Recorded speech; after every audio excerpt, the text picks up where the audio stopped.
మన ప్రభువు అయిన యేసుక్రీస్తు నామములో మీ అందరికీ నా హృదయపూర్వకమైన వందనాలు. ఈ దినమంతా నా ప్రభువు మీకు తోడై ఉండి క్షేమకరమైన మార్గాలలో దీవెనకరమైన చోట నా దేవుడు మిమ్మల్ని అందరినీ నిలబెట్టి దీవించును గాక. పరిశుద్ధ గ్రంథంలో నుండి 32వ కీర్తన 11వ చరణాన్ని నేను చదువుతూ ఉన్నాను. మీ పరిశుద్ధ గ్రంథమైన బైబిల్ తెరిచి చూడండి. నీతిమంతులారా యెహోవాను బట్టి సంతోషించుడి, ఉల్లసించుడి. యథార్థ హృదయములారా మీరందరూ ఆనందగానము చేయుడి. భక్తుడైన కీర్తనాకారుడు తన కీర్తనలో ఒక శ్రేష్టమైన మాట రాస్తున్నారండి. ఏమంటున్నారు అంటే, నీతిమంతులారా యెహోవాను బట్టి సంతోషించి ఉల్లసించుడి అని తన గ్రంథంలో ఒక శ్రేష్టమైన మాట రాస్తున్నారు. ఈ రోజున మనిషి జీవితంలో కరువైపోయినది, మనిషికి అందనంత స్థితిలో నిలిచిపోయినది ఏంటి అంటే సంతోషము లేక ఉల్లాసము. సంతోషము లేక ఉల్లాసము లేక చాలా కుటుంబాలు నలపబడుతూ ఉన్నాయి, కన్నీరు చూచుచున్నాయి.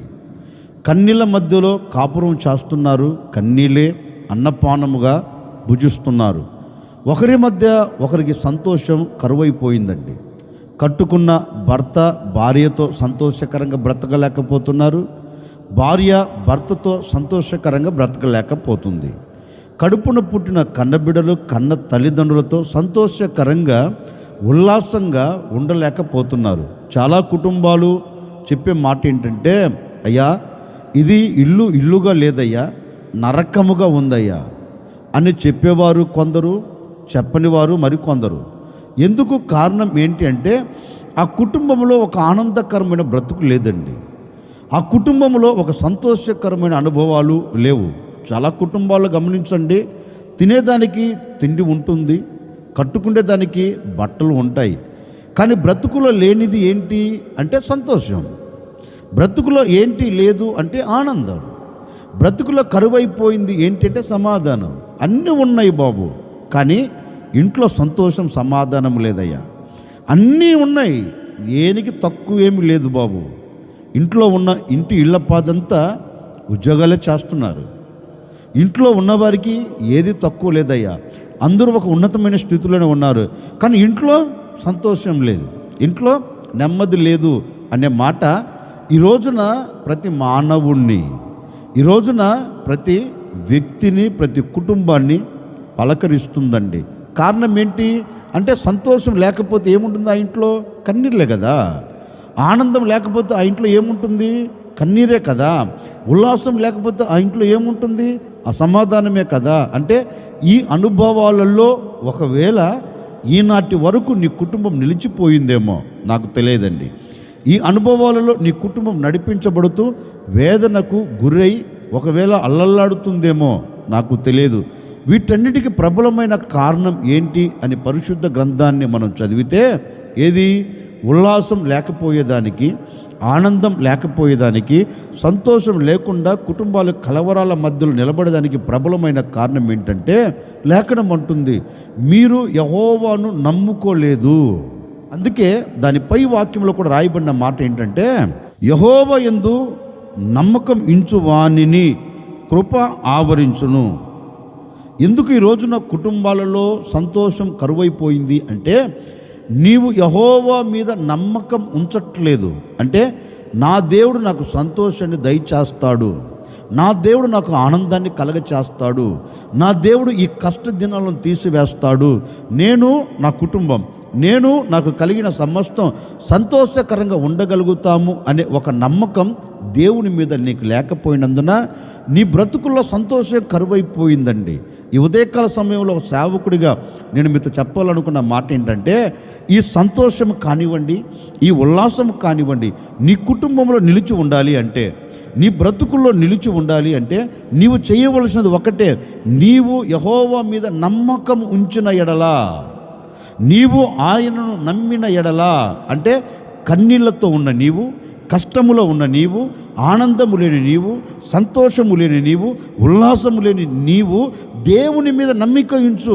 తప్పక నా దేవుని మీద నేను నమ్మకం ఉంచాను గనక నా దేవుడు ఈ అనుభవాలను తీసివేసి నా బ్రతుకునకు ఒక సంతోషాన్ని కలగచేస్తాడు, నా బ్రతుకునకు ఒక ఉల్లాసాన్ని దయచేస్తాడు అని ఒక నమ్మకం నీవు దేవుని మీద ఉంచగలిగితేనండి, నమ్మిన ఏ వ్యక్తిని కూడా ఆయన చెయ్యి విడిచిపెట్టడే, నమ్మిన ఏ వ్యక్తిని కూడా ఆయన దూరం చేసుకోడే, నమ్మిన ఏ వ్యక్తి జీవితంలో కూడా వేదనను ఆయన చూచేటట్లుగా చేయడే, ఆనందం చూచున్నట్లుగా నీవు ఆయనకు సమీపంగా ఉండేటట్లుగా ఆయన నీ పట్ల అద్భుతం చేస్తాడు.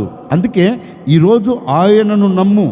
నువ్వు ఎవరివైనా కావచ్చండి, నీవు ఏ స్థితిలో నిలబడి ఈ మాటలు వింటున్నా, ఏ పరిస్థితులు నిన్ను ఆవరించి ఈ మాటలు వింటున్నా వరకు నీవు మనుషుని నమ్మి వేదనకు గురయ్యావేమో, నీవు మనుషుని మీద ఆధారపడి ఆవేదనను చూస్తూ వచ్చావేమో, నీవు నమ్మిన వారే నిన్ను కంట కన్నీరు పెట్టేటట్లుగా చేశారేమో, నాకు తెలియదండి. మానవుని నైజం ఏంటంటే నమ్మిన వారిని మోసం చేయటం, నమ్మిన వారి కంట కన్నీరు కార్చేటట్లుగా చేయగలిగిన వాడు మానవుడు. కానీ నీవు నమ్మిన మానవుడు నిన్ను మోసం చేయొచ్చు, నీవు నమ్మిన వాడు నిన్ను అదో పాతాళానికి త్రొక్కి పడవేయచ్చు. కానీ నీవు దేవుణ్ణి నమ్మితే, నేను ప్రకటించే యేసుక్రీస్తును నమ్మితే, ఎక్కడ నీవు కూరుకొని పోయినా, ఎక్కడ నీవు కుమిలిపోతున్నా, ఎక్కడ నీవు అలాగే గొప్పగా కోల్చబడినా ఆ చోట నుంచి నా దేవుడు నిన్ను లేవనెత్తి నీ కంట కన్నీరు తుడిచివేసి నీ హృదయమునకు ఆనందాన్ని కలగచేస్తాడు. మరలా నీవు ఉల్లసించున్నట్లుగా, మరలా నీవు పరవశించున్నట్లుగా, నీవు పరవలు త్రొక్కున్నట్లుగా దేవుడు ఒక అద్భుతమైన కార్యం జరిగిస్తాడు.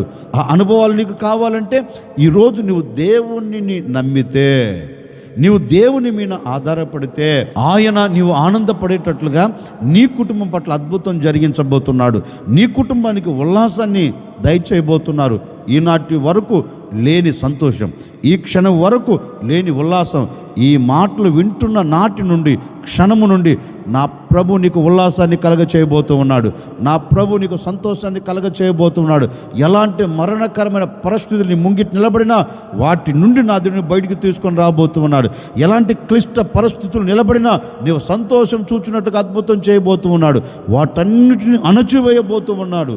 అందుకే లేఖనంలో కూడా చక్కని మాట రాయబడిందండి.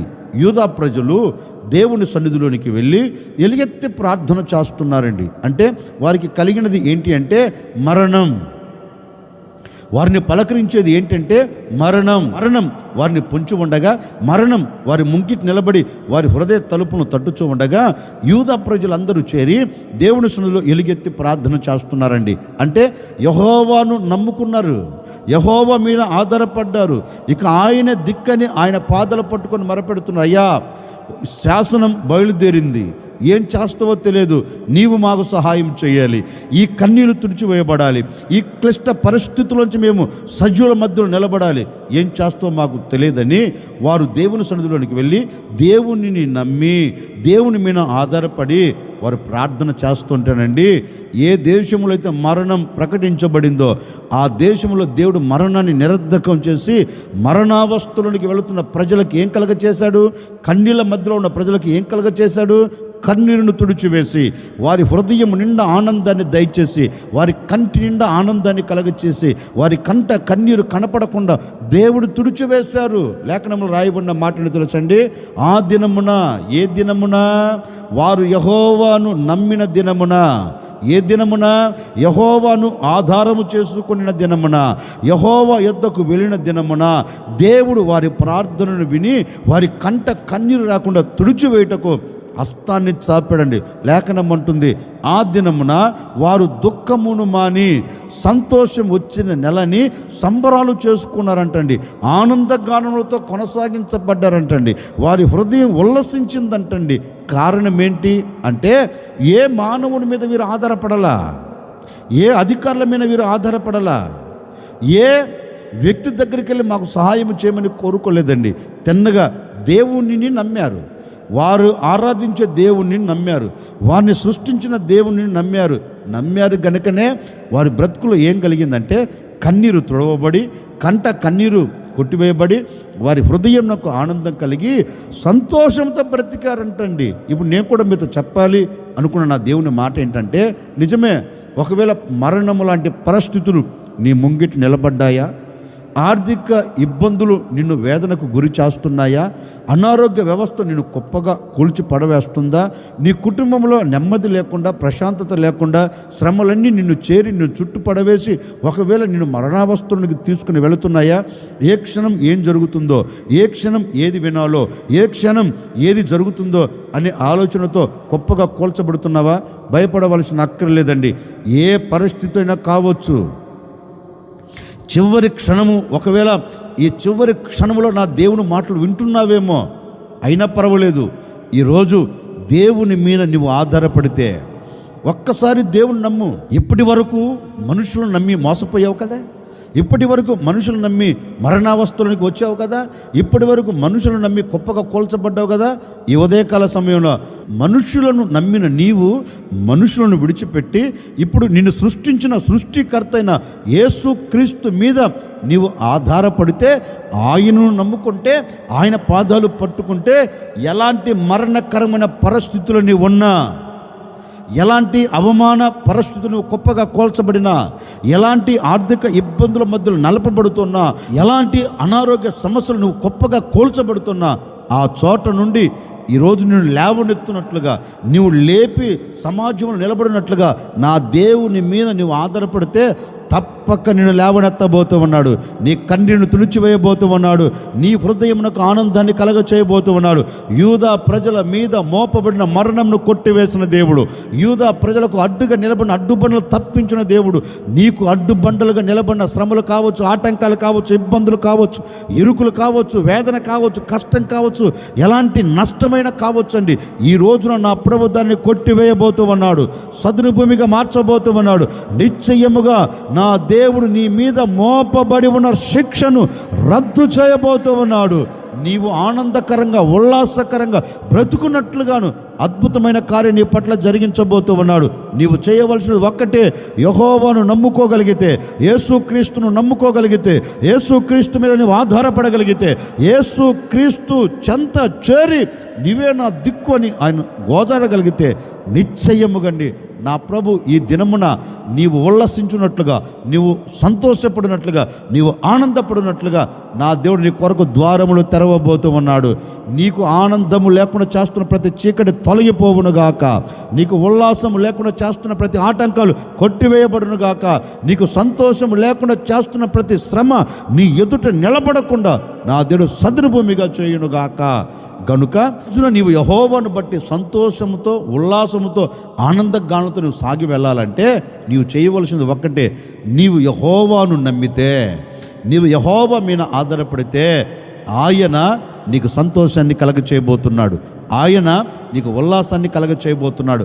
ఓ సేవకుడికి నిండు మనసుతో నేను కోరుకొని నా మాటలు ముగిస్తున్నానండి. ఈ దినము నుండి నిన్ను వెంటాడుతున్న దుఃఖం తొలగిపోవునుగాక, ఆవేదన తొలగిపోవునుగాక, కష్టాలు తొలగిపోవునుగాక, ఆర్థిక ఇబ్బందులు తొలగిపోవునుగాక. నిశ్చయముగా నీ ఆత్మీయ జీవితంలో ఎదుర్కొంటున్న సమస్యలన్నిటిని నా దేవుడు గొప్పగా కూల్చిపడవేసి నీ బ్రతుకునకు ఆనందాన్ని, సంతోషాన్ని, ఉల్లాసమును దయచేయునుగాక. ఆశ్చర్యకరుడా మీకు స్తోత్రాలు చెల్లిస్తూ ఉన్నాం. మీరంతైనా సర్వశక్తి కలిగిన దేవుడవు నాయన, నిన్ను బట్టి మేము సంతోషించి ఉల్లసించాలి అంటే, నిన్ను నమ్ముకుంటే, నీ మీద ఆధారపడితే మేము సంతోషకరంగా, ఉల్లాసకరంగా బ్రతుకుతామని మీ లేఖనాలు సెలవిచ్చినట్లుగా ఎన్ని కుటుంబాలు సంతోషం చూడలేక, ఎన్ని కుటుంబాలు ఉల్లాసంగా బ్రతకలేక ఒకవేళ కన్నీరు కారుస్తున్నాయో, వేదన చెందుతున్నాయో, ఈరోజు ప్రజలు నీ మీద ఆధారపడుతున్నారు, నిన్నే నమ్ముకుంటున్నారు నాయన. తప్పక వారి కన్నీళ్ళ మధ్యలో నుండి వారిని బయటికి తీసుకుని రాబోతున్నందుకై మీకు స్తోత్రం. వేదన తొలగిపోవాలి, బాధ తొలగిపోవాలి, ఆనందంతో, సంతోషంతో వారు ఉల్లసించున్నట్లుగా కార్యాన్ని జరిగించండి. ఈ దినమంతా నాయన వారి బ్రతుకులకు ఉల్లాసం కలుగునట్లుగా, ఈ దినము మొదలుకొని బ్రతుకు దినములన్నిట సంతోషం, ఉల్లాసాన్ని చూచున్నట్లుగా ఒక నవనూతనమైన కార్యమును జరిగించి మహిమ తెచ్చుకోమని యేసు నామములు అడిగి వేడుకొనుచున్నాము తండ్రి, ఆమెన్. ఈ దినము నుండి నా ప్రభు మీకు తోడై ఉండి మీ కన్నీళ్లను, మీ వేదనను, మీ కష్టమును తీసివేసి నా దేవుడు మీ కుటుంబాల్లో సంతోషమును, ఉల్లాసమును, ఆనందాన్ని నిలబెట్టి మీ బ్రతుకు దినములన్నిట ఎక్కడ కన్నీరు, కష్టము లేకుండా నా దేవుడు ఉల్లాసముతో నింపునుగాక.